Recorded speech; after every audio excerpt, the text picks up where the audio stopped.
ఆ స్క్రిప్ట్ సాటిస్ఫాక్షన్గా వచ్చేంత వరకు అండ్ మధ్యలో అది కోవిడ్ అంటారో ఇంకోటి అంటారో వాట్ ఎవర్ రీజన్స్ ఈ సినిమా డిలే అవ్వడానికి అట్ ది సేమ్ టైం ఇందాక అందరు చెప్పారు చాలా ఫాస్ట్గా సినిమా ఫినిష్ చేసాం అంటే నేనేదో కావాలని చెప్పట్లేదు.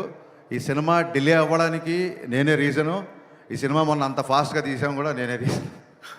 సో ఈ జర్నీ మొత్తం ఒక ప్రొడ్యూసర్ ట్రావెల్ అవ్వడం అనేది అసలు మాటలు కాదు. నవీన్ గారు, రవి గారు మీ ఇద్దరు లిటరల్గా నన్ను సినిమా ఫినిష్ అయ్యేంత వరకు, ఈ రోజుకి రేపు రిలీజ్ అయ్యేంత వరకు కూడా మీ ఇద్దరు నన్ను భుజాల మీద మోసారు సార్. భుజాల మీద అంటే మీరు లిటరల్ మీనింగ్ తీసుకోవద్దు. నవీన్ గారు, రవి గారు హైట్కి భుజాల మీద మోస్తే బ్యాలెన్స్ ఉండదు, వాళ్ళ గుండెలు పెట్టుకున్నారు. Sir your one of the best producer. అంటే ఎనీ డైరెక్టర్కి డ్రీమ్ ప్రొడ్యూసర్ సార్ మీరు.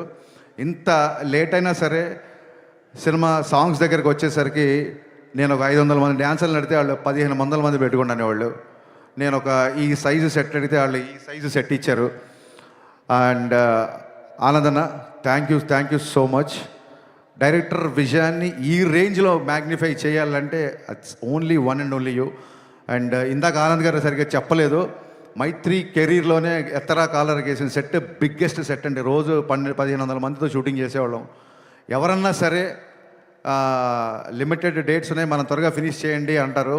ఏ రోజు కూడా ఏం అడిగినా సరే ఎంత కావాలి అని అడిగారు తప్ప ఎందుకు కావాలి అని ఏ రోజు ప్రశ్నించలేదు.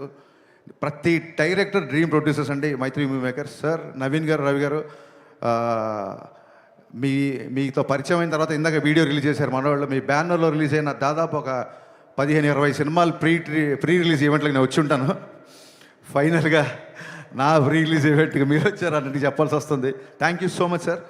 మీ ప్యాషన్కి, డైరెక్టర్ని మీరు ప్యాంపర్ చేసే పద్ధతికి మీకు తల వంచి సాష్టాంగ నమస్కారం చేస్తున్నాను. Thank you so much. ఇందాక నా రైటింగ్ టీం గురించి చెప్పాను, వాళ్ళందరూ గురించి మాట్లాడారు. కళ్యాణ్ గారి సినిమాకి ఏముంటుందంటే ఒక చిన్న టెక్నీషియన్ కూడా నేను కళ్యాణ్ గారి సినిమాకి పనిచేసాను అని వాళ్ళ పేరు ఇక్కడ వినాలనుకుంటారు. ఎవరి పేర్లైనా మిస్ అయిపోతే పాపం డిసప్పాయింట్ అవుతారు. సో నా రైటింగ్ డిపార్ట్మెంట్ ఆల్రెడీ పైకి వచ్చి మాట్లాడారు. మా కథ మారినా మా గురించి, ఎస్పెషల్లీ నా గురించి కథలుగా బయట మాట్లాడుకున్నా, నాతో పాటు దాదాపు 2.5 సంవత్సరాలు జర్నీ చేసిన రైటర్ డైరెక్టర్ సంతోషం, mister perfect writer director Dashrath గారికి నేను మనస్ఫూర్తిగా కృతజ్ఞతలు చెప్పుకున్నాను. థ్యాంక్ యూ సో మచ్ అన్న. ఎప్పుడు నా పక్క నుండి నాకు ధైర్యాన్ని ఇచ్చావు. అలాగే మా రెబల్ రెడ్డి, నేను రమేష్ రెడ్డి గారిని రెబల్ రెడ్డి అని పిలుస్తాను. గబ్బర్ సింగ్తో నేను ఆయన్ని ఆర్టిస్ట్ని చేశాను. ఎందుకంటే నా స్వార్థం ఏంటంటే 24 hours నా సెట్లో ఉంటాడేమో అని. ఆర్టిస్ట్గా బిజీ అయిపోయి నాకు రైటింగ్కే డేట్ లేవని స్టేజ్కి వచ్చాడు. మీ అభివృద్ధిని మనస్ఫూర్తిగా ఆహ్వానిస్తున్నాం sir. Thank you so much. మీరు ట్రైలర్లో రెడ్డి గారు ఈ బిల్డప్లే కొంచెం తగ్గించుకుంటే మంచిది అని కళ్యాణ్ గారు చెప్తున్నారు. ఆ రెడ్డి గారు ఎవరో కాదండి, మా రెడ్డి గారే, మా రమేష్ రెడ్డి గారు. అలాగే Praveen Varma, very talented writer. తను ఈ సినిమాకి అడిషనల్ డైలాగ్స్, నాకు డైలాగ్ విషయంలో చాలా హెల్ప్ చేశాడు. Thank you Praveen. అలాగే చంద్రమోహన్, నేను ఒక వెబ్ సిరీస్ ప్రొడ్యూస్ చేస్తే తను డైరెక్ట్ చేశాడు. అండ్ సార్ కళ్యాణ్ గారి సినిమా కదా, నేను మీ రైటింగ్ టీంలో జాయిన్ అవ్వచ్చా అని అన్నాడు. So Chandramohan thank you, wonderful. నువ్వు ఇచ్చిన స్క్రీన్ ప్లే సహకారం, రచన సహకారం, thank you so much. Thanks a lot. ఇక నేను గబ్బర్ సింగ్ టైంలో చెప్పాను, ఇప్పుడు మళ్ళీ చెప్తున్నాను. స్క్రీన్ మీద నాకు పవన్ కళ్యాణ్ గారు హీరో అయితే, ఆఫ్ ద స్క్రీన్ మా దేవి శ్రీప్రసాద్ హీరోలాగా నాకు నిలబడ్డాడు. థ్యాంక్ యూ సర్జీ. ఎక్స్ట్రానరీ సాంగ్స్ ఇచ్చారు, నిజంగా కాల్ ఎగరేసుకుని మ్యూజిక్ ఇచ్చారు. Thank you so much. నేను ముందే చెప్పాను ఆయన చాలా బిజీగా ఉన్నారు. బిజీ మూలంగానే ఇక్కడికి రాలేకపోయారు. ఆయన ఎంత బిజీగా ఉన్నారో మీరు అర్థం చేసుకోండి. అండ్ తమ్మన్ బ్యాక్గ్రౌండ్ స్కోర్ చేయడానికి కూడా సేమ్ ఇదే రీజను. మొన్న ఎత్తర కాలరా సాంగ్ రిలీజ్ చేసాము, దేవి గారు పాపం అప్పుడు కుదరలేకపోయింది. ఈరోజు కూడా ఆయనకి ఇక్కడ రావడం కుదరలేదు. సో మీకు దీన్ని బట్టి అర్థమై ఉంటుంది, మేము ఆయన టైం లైన్స్ మ్యాచ్ చేయలేక తమన్ గారు ఏమో ఆయన కళ్యాణ్ గారు రిలీజ్ ఈవెంట్ మిస్ అవ్వాలని ఎవరు అనుకుంటారు. So it's very busy. Devi గారు thank you so much once again. Prepone చేయడం అనేది పండగలకి సినిమా తెచ్చేద్దామనో లేకపోతే ప్రొడ్యూసర్స్ గ్రీడో డైరెక్టర్స్ గ్రీడో కాదండి. It's a collective decision. ఒక్కసారి 19వ తారీఖు తెలుగు సినిమా లేదు అని చెప్పి ఇండస్ట్రీలో ఒక న్యూస్ రాగానే ఏకగ్రీవంగా డిస్ట్రిబ్యూటర్లు, బయ్యర్లు, ఎగ్జిబిటర్లు నాకు, రవి గారికి, నవీన్ గారికి ఫోన్లు కొడతానే ఉన్నారు. అది వెస్ట్ నుంచి ఎల్వీఆర్ గారు అవ్వచ్చు, మా కడప నుంచి శోభన్ అవ్వచ్చు, నైజాం నుంచి రాజు గారు, శిరీష్ గారు, హరీష్. ఎక్స్ట్రానరీ డేట్ ఒక 1 వీక్ అడ్జస్ట్ అయితే థియేటర్లు అన్నీ తెలుగు సినిమాతో నిండిపోతాయని ప్రతి ఒక్కళ్ళు సార్ ఈసారి పండగ పవన్ కళ్యాణ్ గారి సినిమాతో స్టార్ట్ చేద్దామని ఇంతమంది అడిగేసరికి ఆ రోజు కూడా మేము ఎగ్జైట్ అవ్వకుండా పోస్ట్ ప్రొడక్షన్ యొక్క డీటెయిల్స్ అన్నీ తీసుకొని ఎక్కడెక్కడ వర్క్లు ఎంతెంత బ్యాలెన్స్ ఉన్నాయి కనుక్కొని ఒక డే ఆగి అందరితో డిస్కస్ చేసి నెక్స్ట్ డే అనౌన్స్ చేసామండి యాక్చువల్గా. So it's a pure Telugu industry తీసుకున్న కలెక్టివ్ డెసిషన్. సో అన్ని ఏరియాల్లో డిస్ట్రిబ్యూటర్లు బయ్యర్లు మాకు బాగా సపోర్ట్ చేస్తున్నారు. వాళ్ళ సపోర్ట్ అలాగే ఉంటుందని మనస్ఫూర్తిగా అందరికీ థ్యాంక్స్ చెప్తున్నాను. ఈసారి ఉగాది ఉస్తాద్ ఉగాది గుర్తుపెట్టుకోండి. Thank you so much. ఇకపోతే సినిమా విషయంలో టెక్నీషియన్స్ అయిపోయిన తర్వాత ఆయనంక బోస్ ఆయనతో నేను 4 సినిమాలు చేశాను. Thank you Bose for being my vision and thanks for being more than cameraman brother to me. అలాగే మా ఎడిటర్ కార్తికేయ రాలేదు ఇంకా, ఫైనల్ ఒక పోస్ట్ ప్రొడక్షన్ అంతా కొలికి వచ్చింది. ఓవర్సీస్ కాపీస్ ఇప్పుడు కాసేపట్లో బయలుదేరుతాయి. వాళ్ళందరూ అదే పని మీద ఉన్నారు, కొంతమంది రాలేకపోయారు ఇక్కడికి. And Parthiban sir, thank you so much for accepting this character. Actually your screen presence is more than magic and people are praising you in the trailer and I'm getting a lot of messages. Romba nandri sir, and you made my job very easy because you're also a legend director, so that is the advantage of casting a director, I feel. Thank you so much. There are a lot of betterments, there are a lot of one-liners, there are a lot of nice suggestions, and I hope your experience was a boon to me. At the same time, KS Ravikumar గారు చాలా మంచి character చేశారు. The legendary director KS Ravikumar తమిళ్లో, ఆయన కూడా చాలా పెద్ద character చేశారు. Ravikumar sir, we are missing you in this evening. Thank you so much sir. Ravikumar గారు సపోర్టు నేను మరవలేను. ఆయనకి ఏదైనా సీన్ చెప్పాలని డైలాగ్ చెప్పాలని చాలా పెద్ద డైరెక్టర్ గారు చిన్న ఇనిబిషన్ ఉండేది.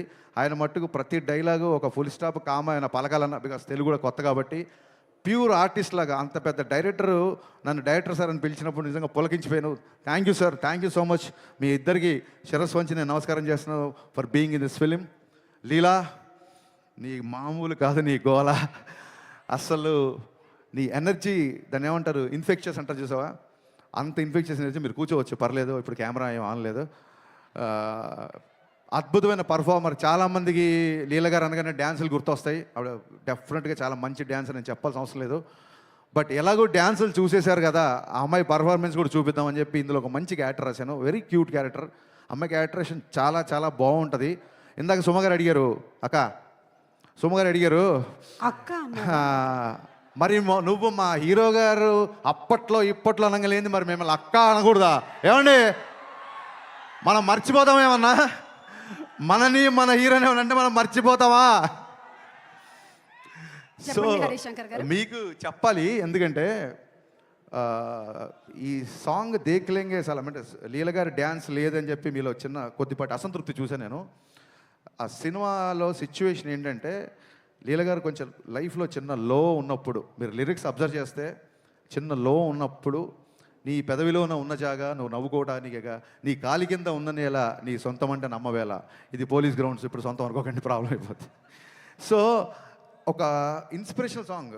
అంటే చాలామంది అడుగుతున్నారు కేవుకేక అని. బ్రదర్స్, ఐ వాంట్, మన ఇంటర్వ్యూలో చెప్పాను, మీ అందరికీ చెప్పాలనుకుంటున్నా, కేవుకేక పాట పరిస్థితులు వేరు, ఇప్పుడు పరిస్థితులు వేరు. ఇప్పుడు కళ్యాణ్ గారిని పెట్టి ఒక ఐటమ్ సాంగ్ చేయాలన్న ఉద్దేశం నాకు ఏమాత్రం లేదు, ఉండదు. కానీ ఆయన డ్యాన్స్ మీకు కావాలని నాకు తెలుసు. డ్యాన్స్ ఉందా లేదా? కాలర్ ఎత్తి స్టెప్ వేశారా లేదా? ఈ కాళ్ళు కదలాలని చెప్పి మనం ఏళ్ల తరపు నుంచి వెయిట్ చేస్తున్నామా లేదా? నేను ఇప్పుడు కళ్యాణ్ గారిని చూడను, నా ధైర్యం నాకు లేదు. డ్యాన్స్ గురించి మాట్లాడుతున్నప్పుడు నేను మిమ్మల్నే చూస్తాను కాసేపు. సో అలాంటి సిచ్యువేషన్లో వచ్చిన సాంగ్, ఒకటి డ్యూయట్ అయినా ఒకటి మాస్ సాంగ్ అయినా. నా లిరిసిస్టులు ఇద్దరు ఇక్కడే ఉన్నారు, భాస్కర్ భట్ల గారు, కాసేల శ్యామ్ గారు. ఈ 2 పాటల్లో మీరు అబ్జర్వ్ చేస్తే, మీరు ఏ పని మీద వెళ్ళినా ఒక మోటివేషను, ఒక ధైర్యము, ఒక విజన్ ఇచ్చే పాటలు ఈ 2 పాటలు. మందుబాబులో అని అందులో పాట ఉంది. ఇప్పుడు ఏంటంటే, నైట్ తాగిన మందు పొద్దున్న దిగిపోతే ఎక్కే దిగే కిక్కులోన వచ్చేది ఏముంది? అలాంటి కిక్కు మనకెందుకు? సచ్చేదాకా కిక్కు ఉండాలి, ఏదైనా కిక్కు ఉంటే సచ్చేదాకా ఉండాలి. అలాగే ఎక్కి తొక్కేటి ఎవళ్ళే ఉన్నా తగ్గేది ఏముంది? పొద్దున్న లేచి, it's not just film industry, it's not just politics అండి. మనిషి బయటికి వెళ్ళాలంటే ఎక్కే తొక్కేటి వాళ్ళు అంటే అది మనుషులు అవ్వచ్చు, సర్కమ్స్టెన్సెస్ అవ్వచ్చు, పరిస్థితులు అవ్వచ్చు, ఏదన్నా అవ్వచ్చు. ఎప్పుడు నీకు ఒక రిపల్సివ్ ఫోర్స్ ఆపోజిట్ ఉంటూనే ఉంటుంది. అలాంటి ఉన్నప్పుడు కూడా, ఎక్కి తొక్కేటి వాళ్ళు ఉన్నప్పుడు కూడా తగ్గేది ఏముంది? నెగ్గేదాకా తిక్కే ఉండాలి. ఈ పాట గోలీ సోడాలాగా ఒక బందీగానా బతికేలా గోలీ సోడాలకు ఎలా ఇరిగిపోయి ఉంటుందో మీకు తెలుసు. సఫకేటింగ్ లైఫ్ వద్దు, లిబరేషన్ సాంగ్. ఇది ఒక మోటివేషన్ ఇచ్చే లిరిక్స్. ఈ 2 పాటలు కళ్యాణ్ గారు డ్యాన్స్ చేసింది ఊరికే తమాషాగా డ్యాన్స్ కాదండి, డెఫినెట్గా మనకు నచ్చిన గ్రేస్ మూమెంట్ చేసినా సరే. సినిమాలో డైలాగ్ ఉంది, పాట అయినా ఆట అయినా అంతర్లీనంగా ఒక మెసేజ్ ఉండాలి అని. సో ఆ పాట అయినా ఆట అయినా ఒక మెసేజ్ ఉండాలి.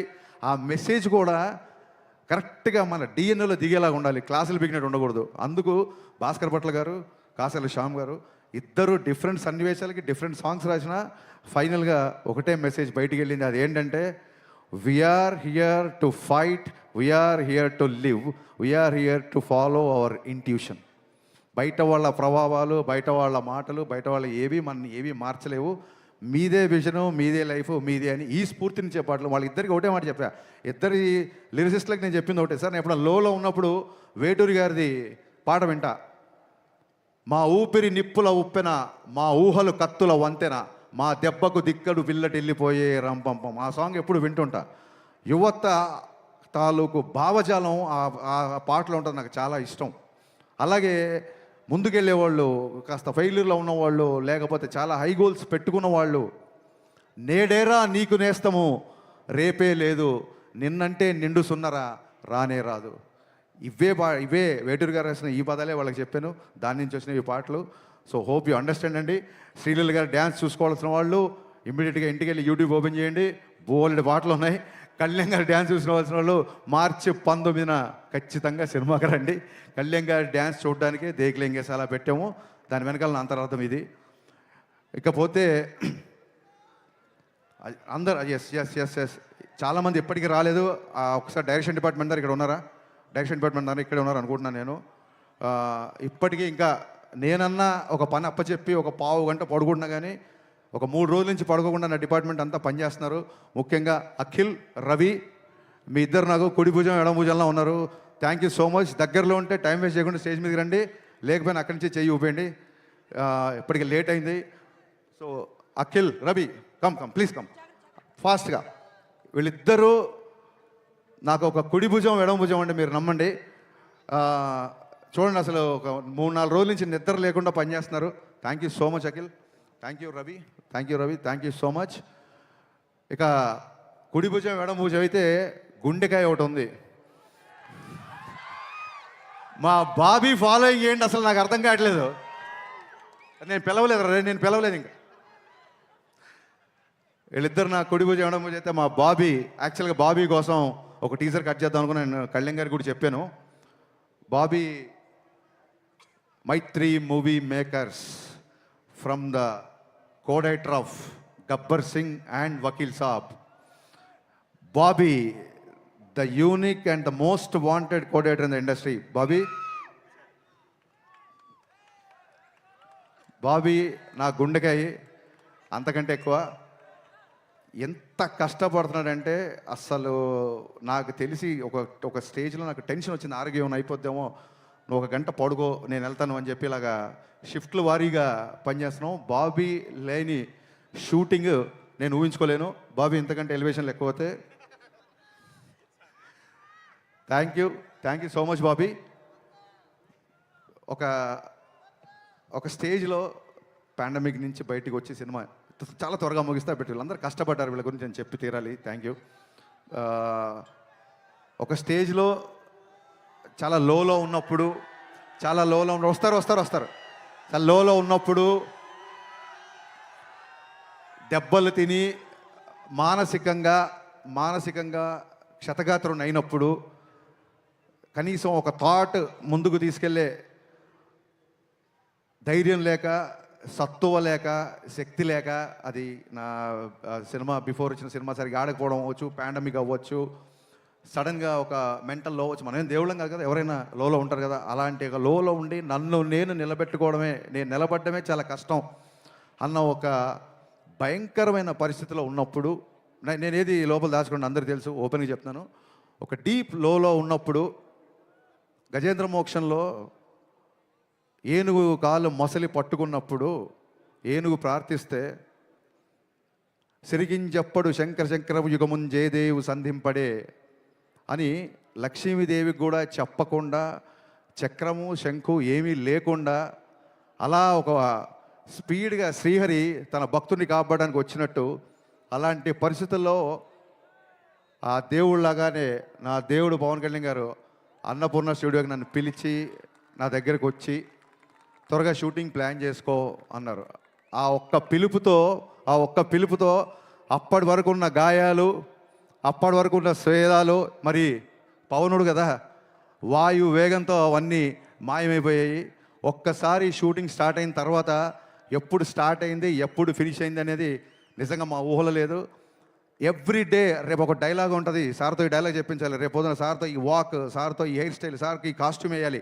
ఈ హైలో నైట్ ఎక్సైట్మెంట్లో నిద్ర పట్టేది కాదు. ఆయన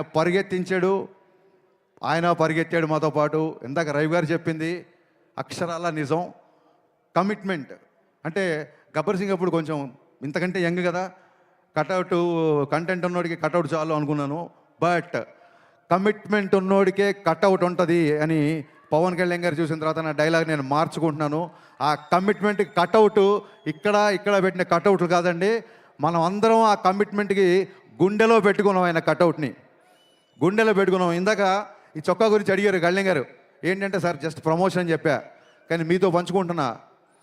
గుండె లోపల పవన్ కళ్యాణే, గుండె పైన పవన్ కళ్యాణే, నా గుండె ధైర్యం కూడా పవన్ కళ్యాణే. Thank you. ఎంత కష్టపడ్డారంటే ఇందాక రవి గారు చెప్పినట్టు సడన్గా సార్ ఇంపార్టెంట్ క్యాబినెట్ మీటింగ్ ఏదో ఉంది, సార్ విజయవాడ వెళ్ళారు అనగానే టీం అందరం ఓకే ఇవాళ షూటింగ్ లేదు అనుకునేవాళ్ళం. కరెక్ట్గా క్యాబినెట్ మీటింగ్ అయిపోయిందని చెప్పి ట్విట్టర్లో న్యూస్లో వచ్చే టైం కల్లా మా క్రియేటివ్ ప్రొడ్యూసర్ హరీష్ భాయ్ గారు టక్కుని కాల్ చేసి సార్ 9 షూటింగ్ పెట్టుకోమన్నారు, టైం వేస్ట్ చేద్దన్నారు. అనగానే గబ్బ night 9 shooting పెట్టుకునేవాళ్ళం.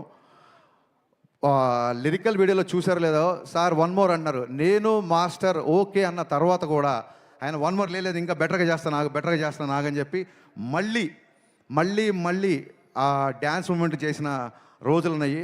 Sir Gabbar Singh అప్పుడు దాన్ని ఏమంటారు, కుర్రతనం అంటారో వెరితనం అంటారో నాకు తెలియదు, కానీ ఆ రోజులు నాకు సొమ్మగారు చెప్పి పద్దాగా 13 సంవత్సరాలు నాకు నిన్నగాక మన పొల్లాచికి వెళ్ళినట్టుంది. జస్ట్ ఒక 1 వీక్ బ్యాక్ మిమ్మల్ని మీతో గుర్రం ఎక్కించి మన కచ్లో షూటింగ్ చేసినట్టు ఉంది. ఎవ్రీ మెమరీ నాకు ఉంది. మన జీవితంలో అన్ని రోజులు మనకు గుర్తుండవు. 10th క్లాస్ పాస్ అయిన రోజు, అమ్మ నాన్న మనం మెచ్చుకున్న రోజు, గబ్బర్ సింగ్ రిలీజ్ అయిన రోజు, ఇలాంటివే బాగా గుర్తుంటాయి. అలాంటి వండర్ఫుల్ ఎక్స్పీరియన్స్ ఈ షూటింగ్లో ఆయనతో ఉన్న నాకు జర్నీ. ఎలా జరిగింది షూటింగ్ అనేది అసలు నేను మాటల్లో చెప్పలేను. కళ్యాణ్ గారు రుణం అయితే తీర్చేసుకోవచ్చు, దాన్ని ఏమంటారు బంధం అనుకోండి, ఆ బంధం తీరిపోవాలి తప్ప ఒకళ్ళు తీర్చుకోలేరు. ఆ బంధం మీద నాకు ఉన్నందుకు నేను ఆ దేవుడికి మనస్ఫూర్తి కృతజ్ఞతలు చెప్పుకుంటున్నాను. ఇంకొక చిన్న విషయం క్లారిఫై, శ్రీహరి లాగా వచ్చాడు అని పవన్ కళ్యాణ్ గారిని దేవుడిలాగా ప్రపంచంలో కొంతమంది కామెంట్ చేస్తున్నారు. ఒక చిన్న విషయం క్లారిఫై చేయాలనుకుంటున్నా. మనం దేవుడు అనేది మనం ఊరికే ఎవరినో పొగడాలని చెప్పేది కాదు. సమయానికి నువ్వు దేవుళ్ళ వచ్చావరా అని ఫ్రెండ్ అని అంటాం, సమయానికి ఆ రోజు మా మామయ్య దేవుళ్ళ వచ్చాడు అంటాం, పరిచయం లేని వ్యక్తి కూడా టక్కని నేను హెల్ప్ చేస్తే దేవుళ్ళ వచ్చాడు అంటాం, సచిన్ తెండూల్కర్ని గాడ్ ఆఫ్ క్రికెట్ అంటాం, Saraswati God of wisdom, Lakshmidevi God of wealth అంటాం. అలాగా మనం అభిమానంతో గాడ్ అని పిలుచుకుంటే అని అది గాడ్ ఆఫ్ క్రేజ్ అవ్వచ్చు, గాడ్ ఆఫ్ స్వాగ్ అవ్వచ్చు. సచిన్ తెండూల్కర్ గారిని గాడ్ అంతా మాత్రం ఆయన విగ్రహం పెట్టి బ్యాట్ అని ధ్వజస్తంభాల్లో పెట్టి గుళ్ళు కట్టమని ఎవరు చెప్పలేదు కదా. It is the supremacy experience, it's a superlative expression అంతే. అంతకు మించి ఎవరినో ఏదో కామెంట్ చేయాలని కాదు, ఎవరినో నొచ్చుకోవాలని కాదు. సార్ మాటలు రావట్లేదు. ఈ సినిమా ప్రాణం పెట్టి పనిచేశారు. మానవాళ్ళందరూ మీ మాటలు వినాలనుకుంటున్నారు. నన్ను ఇంతసేపు భరించినందుకు, సహించినందుకు, మళ్ళీ ప్రేమించినందుకు thank you so much. March 19th ఈసారి Ustaad Ugadi. Thank you. Okay, yes, మా పవర్ స్టార్